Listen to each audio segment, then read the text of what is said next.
آقا سلام، چاکر رفقا. عرض به خدمت شما، من فکر کنم یه تخلفی تو اینستاگرام کردم. پیج منو فعلا ساسپند کرده، زده 180 روز، ولی الان یکی دو تا دوستام دارن درست میکنن.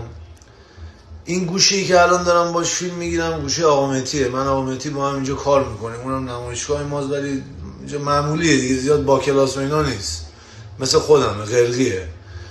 این ویدیو رو الان میگیرم، سیو میکنم، میفرستم اسپانیا واسه هاجارش میذاره تو پیجش، چون رفیقای من حاجی گوشی منو گاییدن. یعنی چی شد توی قلب من این آقایون ترک باشین. اگر من 2 ماه دیگه هم نشد برگردم، ترک باشین. چی میگه؟ آره، ولی من سعی میکنم بیام دیگه. تو قلب من هست، اینجوری خودتون سرگرم کنین تا عقاب تکبر برگرده. مهدی جان، هر چیزی از جا گذاشته باشم؟ من فدای من، فدای تو، فدای واجی. آقا سلام خدمت رفقای عزیز. آقا ما واقعا دلتنگ شما هستیم. شما داریم داشت زندگی میکنیم، با شما حال میکنیم.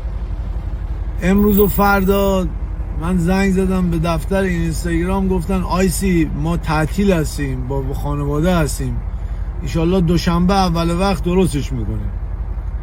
حالا اگر تا دوشنبه درست شد که شد دیگه، اگر نشد حال و حوصله داشت نرم، چون این خارکسه برای من درآمدی که نره، فقط رفاقت با شماست که برای من میلیون ها دلار ارزش داره. چون ما با هم ترک کردیم، با هم داریم زندگی میکنیم.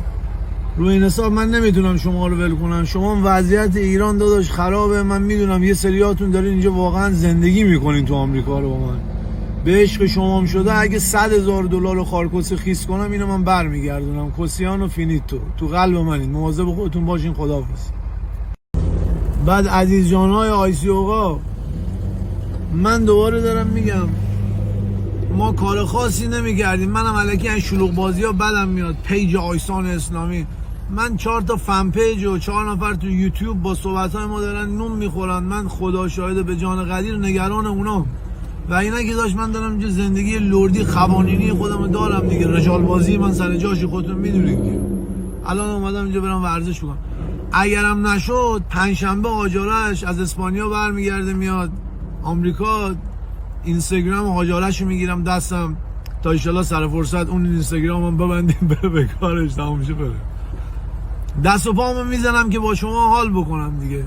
بعد داداشی یاد نره آیسان اسلامی اسمش محمد نیست که آیسان. تا آخر عمرم اگر برم با طلای المپیک خداحافظی کردم رفتم، همه آیسی رو یادشون میمونه. I love you. حاجی اینا رو میذاره.